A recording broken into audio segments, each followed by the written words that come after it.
La députée. La parole est à monsieur Jean Terlier du groupe La République en marche.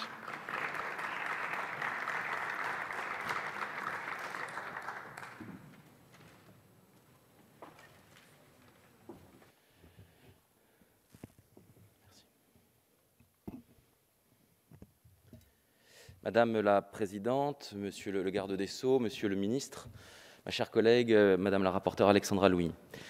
Il y a des personnes qui oublient pendant 10, 20, 30 ans, 50 ans. Moi, personnellement, il m'a fallu 10 ans pour m'en souvenir. Ces mots sont ceux de Aurore M. Il lui aura fallu 10 ans pour se souvenir. Et pour toutes les autres victimes, combien de temps? Et combien pour chacune encore pour en parler? Pour ces filles et garçons, la peur de ne pas être crue, l'absence de témoins, l'absence de violence, la honte de parler des faits subis ont été autant de freins à la dénonciation de ce secret. Alors oui, aujourd'hui, sur les réseaux sociaux se multiplient les témoignages d'une minorité violentée et volée. Mais alors que ces victimes devenues majeures rompent le silence, émerge la crainte de ne pas être entendues. En cause, le temps long et les conditions difficiles de la révélation de ces blessures. Les travaux sur la question de la minorité violentée engagés depuis le début de la législature se poursuivent. Des progrès importants ont été faits, la majorité sexuelle à 15 ans qui permet de ne plus poser la question d'un consentement sexuel, la prescription de 30 ans qui permet à une victime de dénoncer un crime jusqu'à ses 48 ans. Notre droit s'adapte, mais désormais la loi doit confirmer clairement qu'aucun répit ne sera accordé à toute personne qui porte atteinte physiquement et moralement à nos mineurs. C'est ce grand pas historique, avez-vous dit, Monsieur le Garde des Sceaux, que le texte de la Commission nous propose de faire. Réaffirmer l'interdiction ferme de toute relation sexuelle entre un majeur et un mineur et consacrer cette interdiction dans des infractions autonomes. D'abord, ce texte pose les mots d'une qualification indépendante sur les mots les plus intimes d'une minorité abîmée par un auteur familier, l'inceste. Nous inscrivons dans le code pénal une incrimination générique d'inceste, sans critère d'âge et sans graduation de la gravité.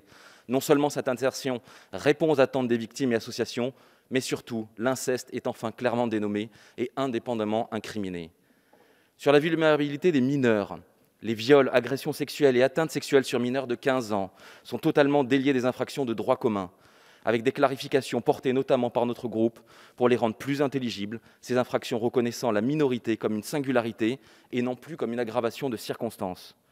Sur toutes les violences autres que le viol ou l'agression, le maintien de l'infraction d'atteinte sexuelle est nécessaire. Précisé en séance, cette infraction permettra de poursuivre toutes les atteintes, quelles qu'elles soient, dans toutes les situations où la minorité fragilise. Âge, subordination de fait ou de droit, actes actifs ou passifs qui irrémédiablement se traduisent par une mise en péril du mineur.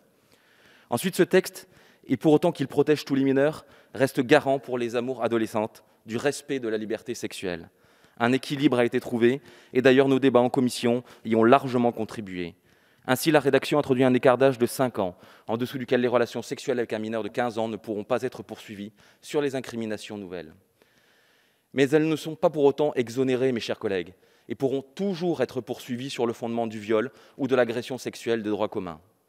Enfin, la prescription. En insérant le principe de la prescription dite glissante, la prescription n'est plus enfermée dans un délai contraint de 30 ans. Un délai supplémentaire est donné.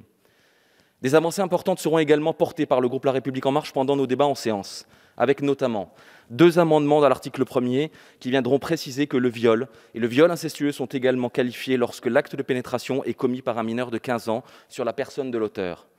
Toujours à l'article 1er, sur la prostitution de mineurs, avec la condition de différence d'âge prévue au premier alinéa qui ne sera pas applicable si les faits sont commis en échange d'une rémunération, avec une aggravation de la peine encourue pour un proxénète lorsque les faits de prostitution impliquent un acte de pénétration par un majeur sur un mineur de 15 ans. Je tiens ici à saluer tout particulièrement le travail engagé et l'engagement de mes collègues Moustapha Labib et Ludovic Mendes sur le sujet de la prostitution des mineurs. Un amendement après l'article 1er bis B qui prévoit que la création du délit de sextorsion lorsqu'un majeur incite un mineur par un moyen de communication électronique à commettre tout acte de nature sexuelle, soit sur lui-même, soit sur ou avec un tiers, y compris si cette provocation n'est pas suivie. Je veux ici également remercier ma collègue Laetitia Avia pour le travail de grande qualité sur ce sujet et sur d'autres, mais aussi, et vous ne saurez me démentir, Monsieur le Garde des Sceaux, de son fantastique pouvoir de persuasion. En conclusion, je voudrais terminer mon propos en te remerciant, ma chère collègue Alexandra Louis, pour le travail mené depuis plus de 2 ans sur ce sujet.